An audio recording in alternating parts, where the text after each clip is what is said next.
All right, your final episode of the Rupel Boom session tonight. I want to say session, I mean massive session, because it's been a significant one in terms of like transfers, especially. But the fact that we finished second last season, which I don't think we're gonna see this season. You can see some of the results already are looking a bit iffy, especially our most recent. But I think our most recent is down to us changing the team. Right, transfers have happened. We've been able to bring in some quality that I'm really looking forward to see and try and help develop. And you might also notice that next game up, the one that we're going to see, is already in the Europa League or the Euro Cup. Now, I don't know how the qualifying changed in European football, but obviously it has. It just has. Let me take a look.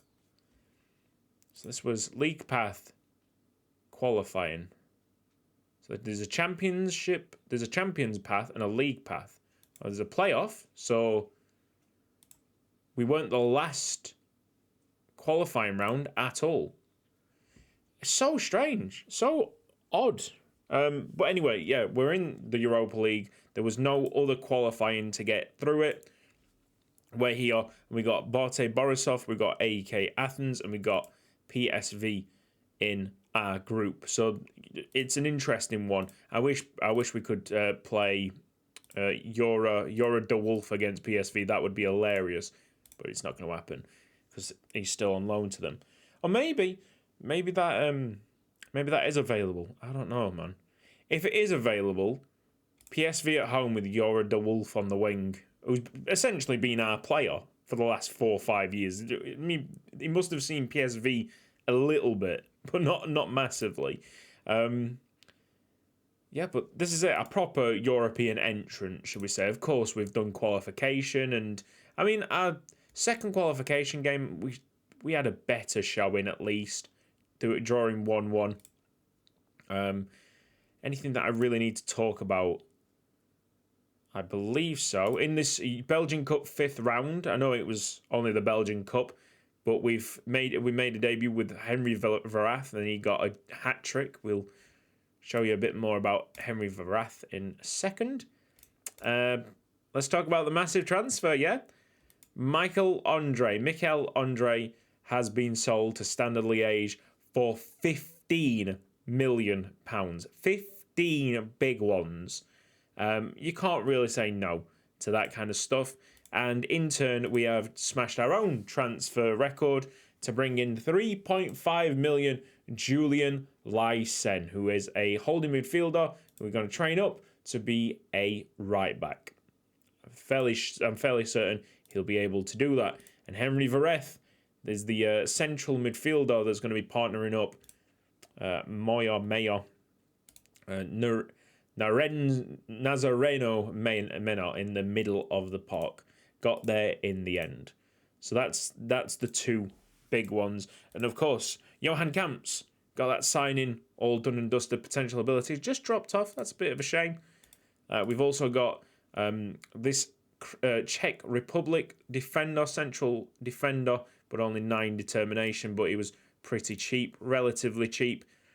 And also brought in Jean-Francois Yven, but yeah, he was pretty poor signing there. Potential ability should have been 4.5, actually dropped to 4. What I'm seeing here is a bad call by our scouts time and time again, which means that we probably should be looking to replace our scouts.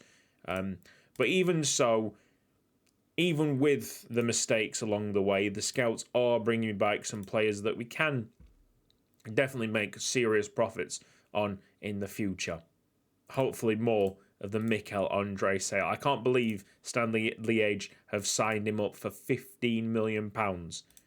It was crazy good, but £15 million in the Belgian league is a lot of money. But there you go. So that's the whole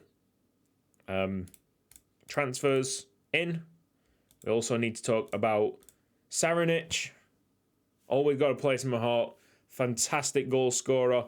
But because of the signing of Henry Verreth and also McCady, going from under 21s to the first team. He's already improving quickly and looking very promising. Saranic, £450,000 with only the 9 determination, remember.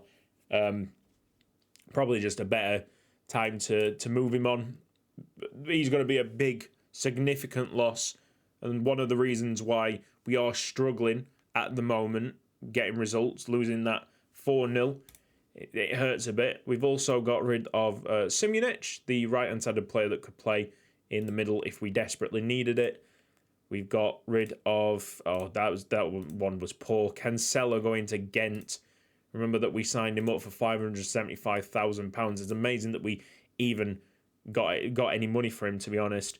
And yeah, a few on frees, but we don't really need to talk about it. So that's it. That's all the transfer ins and outs. I mean, you can see the total out and the total in. It gets dwarfed. You can see it here as well, that we've made some serious profit. Overall balance is at 19 million, and that Mikel Andre sale fully covered, I believe, the stadium costs. So we're good. We're all sorted. There's no need to worry about stadium debts anymore. Yes, it is a team that we've built with not that much money, but next time around, we will have a bit to play with, I'm sure of it.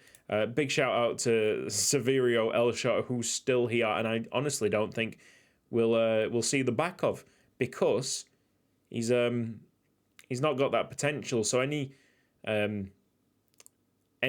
interested parties will look at that and go, actually, he might not be worth it. He's definitely worth it for us. How many has he scored already this season? This is a 6-goal. 5 are in non-competitive. Oh no, sorry, they don't count the 5 in non-competitive as they shouldn't. So 6 goals in 8 games already for Elshot. And let's get on with the Europa League. I might do a name fix. No, that's not particularly what you're supposed to do, but I might do a name fix just to make it a bit more realistic, you know what I'm saying? Oh, cat's out of the window, so the cat's probably going to ask me to let him go, and I'm not going to do that because I'm concentrating on this. Sorry, mate, you're going to have to stay there for a little while. Rupel Boom comes first, Perry. So you don't get it, but I get it. Lads, it's a big one. Debut in a massive competition. There's some television cameras, I'm sure of it. We got 2-point-something million for just appearing in the group stage. So it's a slight money spinner as well if we can go out of this group. It's not the worst group. It's like one of the best groups that we could have got. Hubane was actually turning into a better and better signing as the... Oh my God. He just likes to score bangers. That's something that I should have shown you. His debut hat-trick from that Mazzala role, he scored, I'm pretty sure, 2 outside the box, the second of which was 30 yards out. Oh, he's mad. He's a bit mad. He's tasty. I'm telling you that. I'm amazed that he doesn't have maximum potential, but even if he doesn't improve that much, he's still a fantastic player for us. Let's clear it. Well done. Van Ingen with the touch. Guerin. Off he goes. Guerin's a natural right midfielder now. And puts that delivery in. Layson.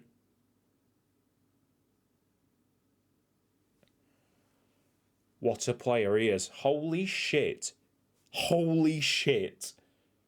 Henry Vereth. Have I been calling him Varath? Whatever. Oh. Oh. Wow. We're at it again with Van Ingen on the right-hand side cutting in. Playing it all the way to Hubane. Yeah, I think this year will be all right. There's something...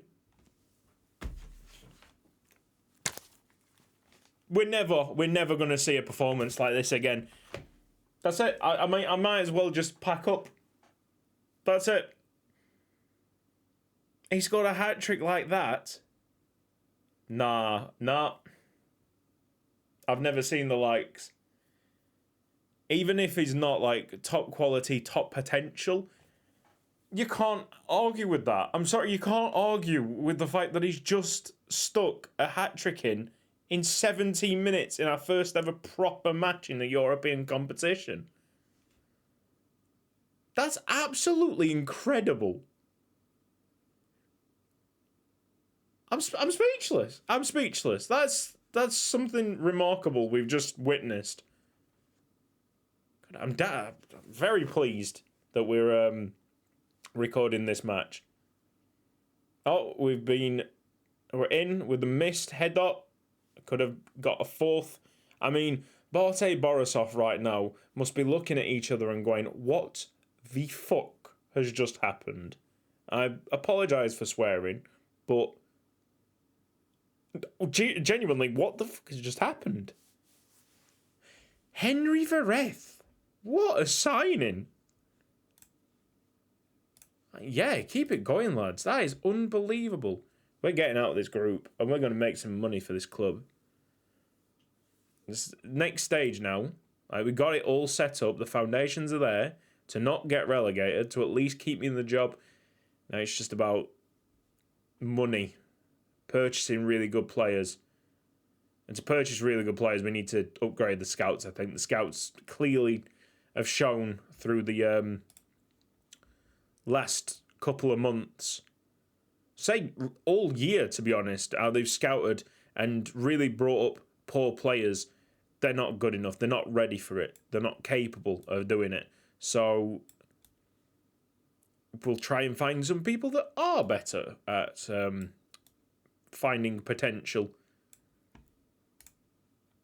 Come up trumps now and again, but I want the hit rate to be higher. No scout can be perfect, but I want the hit rate to be higher. I want to show you, before we finish this, firstly, praise, and secondly, I want to go to Habane.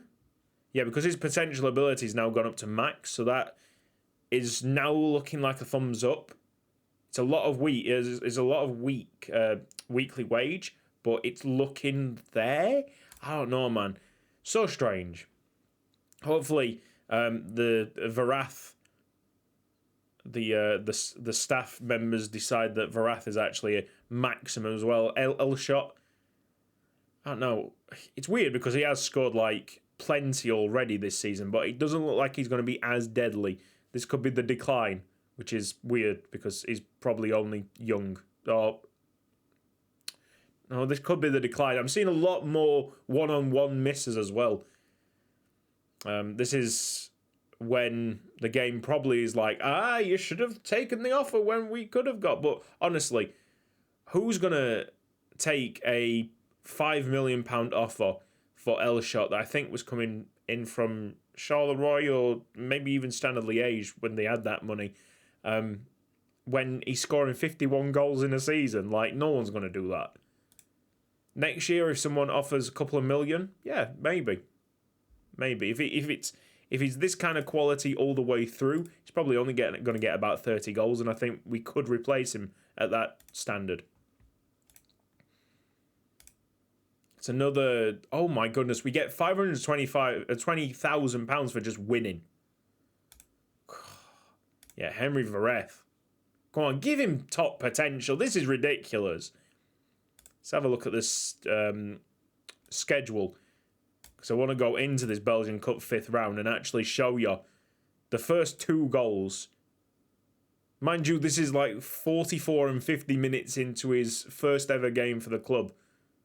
So wherein he just passes 2 with quite significant ease. Vereth, just inside the box, actually, come to think about it. But it's a very, very nice finish. And then, keep on pressing back instead of the actual time. This is just silly. He's picked out the top corner with just so much ease. Look at that. And we've just seen it again against Bate Borisov. Not once, not twice, but 3 goddamn times. Oh my goodness. Right, okay. So this is the plan. If we can play Euro de Wolf against PSV, we will play the home match against PSV next. If we can't, we'll have AEK Athens or whenever the group stage will be decided. Okay, it might even be decided against PSV. So, if of course we can beat AEK Athens and PSV away, which is highly unlikely, but whatever. We will definitely figure it out. It'll definitely be one of the later games in the group stage of the Europa League. And with that, I'm going to end this episode. It's not make or break, but the next few games in the league will determine how successful this campaign is going to be, I think. And if there's a few more losses, which are going to hunker down like we did in Season 1 in the Belgian Pro League and just try our best to survive in a job, basically. All right. See you next time.